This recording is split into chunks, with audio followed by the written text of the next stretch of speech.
saking pentingnya ini, kebahagiaan ini, dan saking berbahayanya judi ini, maka seakan-akan kita ditempatkan oleh Allah sebagai objek yang diajak bicara. Maksud saya begini, Pak. Kalau baca ayat ini, rasakan Allah itu sedang bicara dengan kita dan kita ditempatkan di hadapannya.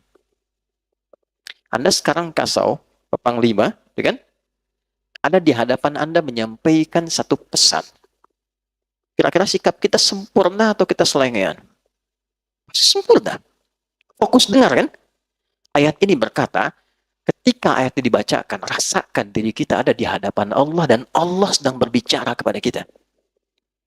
Karena itu para ulama tuh suka menyampaikan pesan begini. Saya ingat sekali guru saya mengatakan, nah kalau baca Al-Quran itu, rasakan nih surat dari Allah turun untuk kamu. Lewat Nabi Agung Nabi Muhammad SAW. Jadi enak Pak, saat baca Ad-Duha kita lagi sedih, rasanya ayatnya turun buat kita. Wad-Duha, demi kesuksesan dan kenyamanan yang kau rasakan seperti menerima cahaya duha. Wal-laili idza saja, atau sekarang engkau sedang punya masalah besar, merasa gelap seperti gelapnya malam.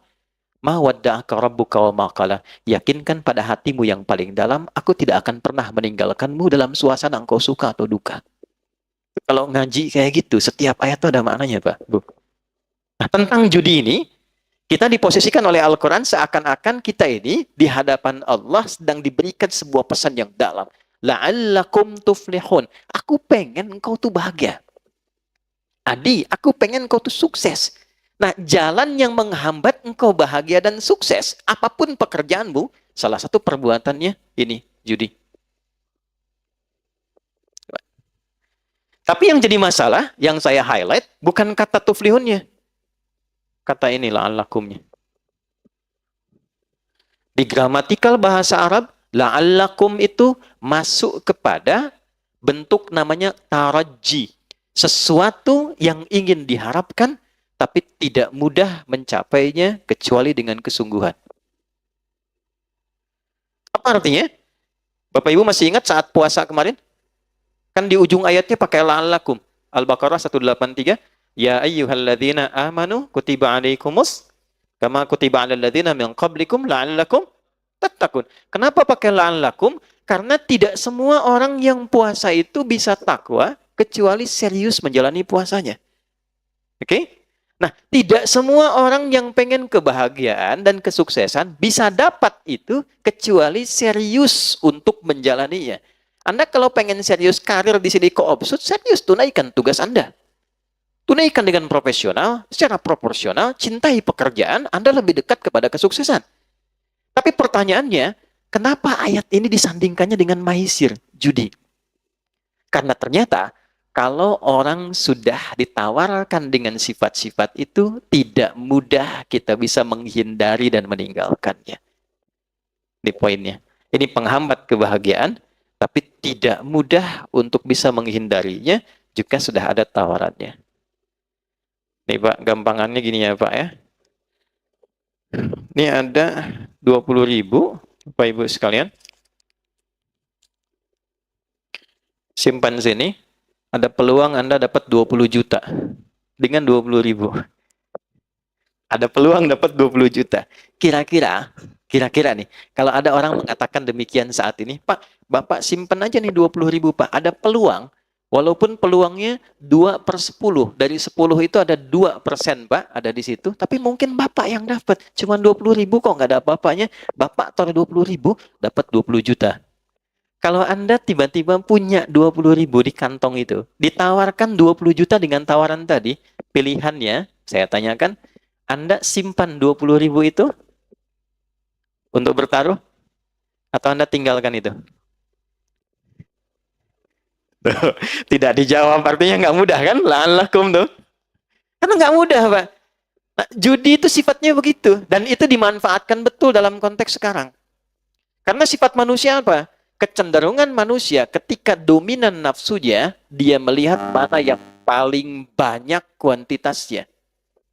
Dia nggak lihat kualitas. Jadi di nafsu manusia itu ada kecenderungan yang mendapatkan banyak. Contoh gampang nih. Ini ada prasmanan misalnya ini.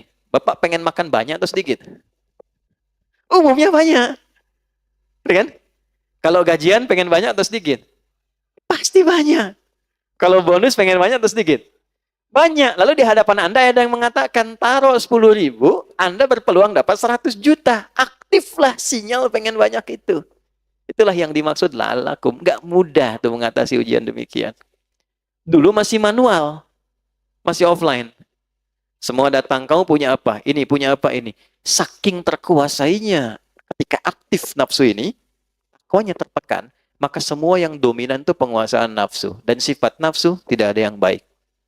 Dulu saking dominannya, Bu, yang dipertaruhkan sampai istrinya, yang dipertaruhkan sampai anaknya, yang dipertaruhkan bahkan sampai kedua orang tuanya. Sekarang yang dipertaruhkan tabungan anaknya, yang dipertaruhkan tabungan istrinya, nggak tanggung-tanggung, yang dipertaruhkan tabungan rekan-rekan seperjuangannya. Kebayang? Kenapa? Karena aktif bagian sinyal tadi. Itulah yang disebut maisir. Kelihatannya gampang dapat, tapi ada tipuan dan kotoran di dalamnya. Maksud Quran itu apa? Ini extraordinary crime. Jangan coba-coba masuk ke wilayah ini, ya, karena konsekuensi dari ini semua, ini mencakup semua ya. Mau pemainnya, player, mau bandarnya, ya, mau semua yang terlibat di dalamnya. Pokoknya kalau sudah masuk ke wilayah ini, satu, unsur kebahagiaan itu akan mulai berkurang sampai ke titik hilang. Bahagia itu sama dengan tenang. Tenang lawannya apa? Gelisah. Jadi orang yang judi, hal pertama yang dia dapatkan dalam hatinya kegelisahan.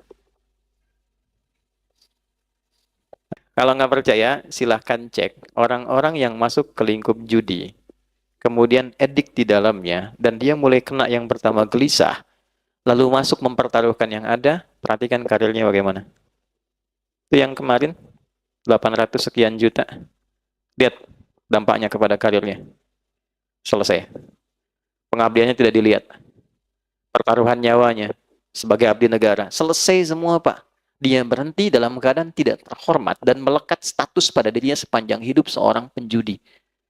Judi yang dulu offline, sekarang masuk online. Nah, ini Pak,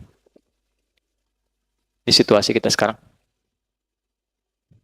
Nabi sudah wanti-wanti 15 abad yang lalu. Terjadi percepatan digital, waktu semakin cepat, dan kejahatan polanya berpindah. Dulu polanya offline, sekarang online. Masuknya ke wilayah-wilayah yang selalu membersamai kita. Handphone kita kan sering online. Ya kan? Orang sekarang sudah nggak penting handsome, Bu. Yang penting handphone. Bangun tidur kan sudah buka status. Oke? Sholat baru salam sudah buka status. Nah sekarang dari semua yang dibuka itu sudah masuk ke dalam situ semua unsur-unsur ini. Ini sulit dikendalikan. Tahun 2007, ini perempuan juga di Amerika. Ada seorang perempuan, dia menganalisis. Melihat setiap negara dengan bonus demografi tinggi. Kan? Dan tapi saking cerdasnya orang ini, cuma kecerdasannya ditempatkan pada sisi yang negatif. Saking cerdasnya, dia melihat negara yang di tempat itu judi tidak menjadi legal. Nggak dilegalkan, nggak dilokalisasi. Singapura, legal. Ada lokalisasinya. Oke? Macau jangan ditanya. Amerika punya Las Vegas. Malaysia punya Genting. Kan? Semua lokalisasi. Saya tanya, di Indonesia legal nggak? Hah? Tidak kan? Ilegal kan? Hukum positifnya kan nggak ada memperbolehkan. Jelas kalau pasal 303, ya kan? Hukumannya jelas dari 8 tahun sampai 10 tahun, kan? Walaupun di situ ada kalimat kecuali yang dibenarkan oleh hukum atau pemerintah. Tapi kan pemerintah kita tidak. Artinya apa? Dia dipandang ilegal. Dia tidak legal. Perhatikan baik-baik. Maka orang ini membuat sebuah sistem dan melihat bagaimana memanfaatkan bonus demografi di satu tempat yang judinya itu tidak memiliki legalitas dan kecenderungan manfaat dan kecenderungan masyarakatnya itu senang dengan handphone. Dan dia temukan kesimpulan bagaimana membuat sebuah sistem judi yang polanya khusus masuk ke wilayah ini yang bisa dikendalikan dari jauh karena online. Jadi bikin dari luar, Pak. Bikinnya dari luar, tapi nanti pengguna-penggunanya IP-nya bisa ada di dalam. Ya, yang diberikan gampang. Dia nggak bikin yang besar-besar. Yang besar sudah ada. Roulette, yang kasino. Ya, orang-orang ini mainnya nggak di tempat kayak gitu. Kalangan-kalangan yang tidak ke Las Vegas, tidak ke Macau, dan sebagainya. Difasilitasi pada satu bagian perangkat yang dia bawa dalam hidupnya terus. Masuk di kantong ya. Sholat bawa handphone, mau tidur sampingnya handphone, kamar mandi cek status simpen sebentar gitu. Nggak jauh dari itu. Maka dia masuk dengan sistem kecil, bukan sistem yang besar. Dan ini operator-operator yang mengambil dari sistem itu, dan seperti multi-level marketing, kalau ngambil Anda bayar. Anda ngambil sistem saya, Anda bayar ke saya, store sekian dalam sebulan. Itu mereka pun sama semua mengatakan bahwa yang jadi incaran tuh tempat-tempat seperti kita ini Indonesia. Makanya sekarang kalau Bapak lihat pergerakan dari para penjudi, mereka semua sepakat mengatakan itu pasar terbesar di dunia sekarang untuk bisa mereka rasakan kenikmatannya dalam judi online di Indonesia. Pak, yang disasar cuman 10.000, 5.000, kelihatannya nggak banyak. Bikinkan slotnya, tuh, 2, 3, 4 slot. Maka kita apapun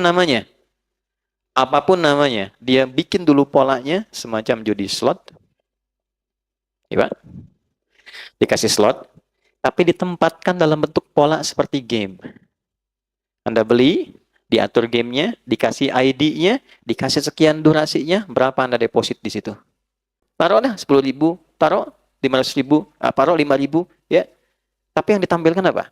Dengan Anda menyimpan 5.000, peluang Anda mendapatkan 10 juta misalnya. Withdraw, WD.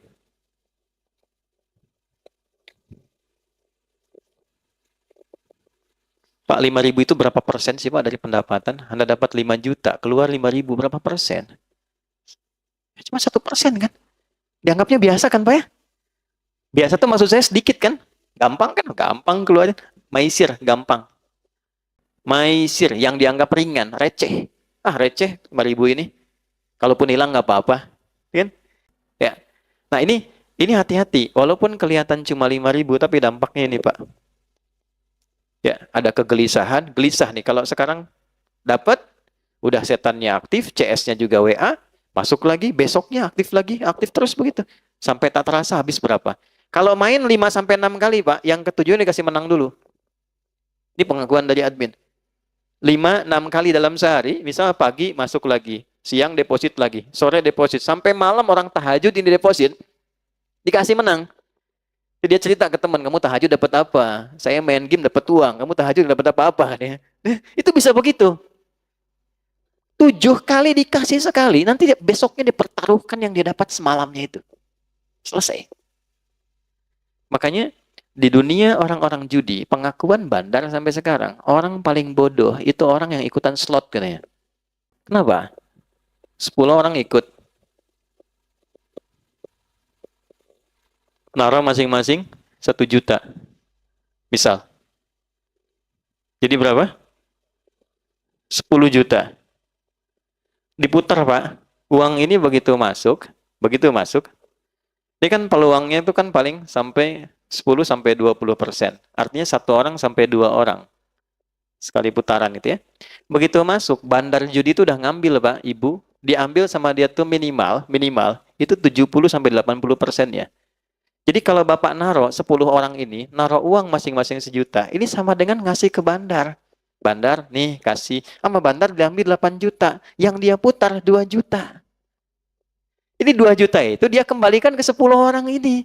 Supaya diputar, supaya mereka saling berbagi untuk dapat.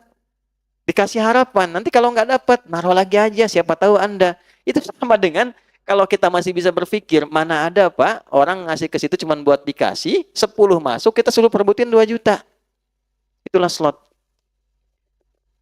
Nggak ada satupun orang ikut judi itu bisa jadi kaya. Itu mustahil. Karena judi itu bukan tempat sodakoh, Pak.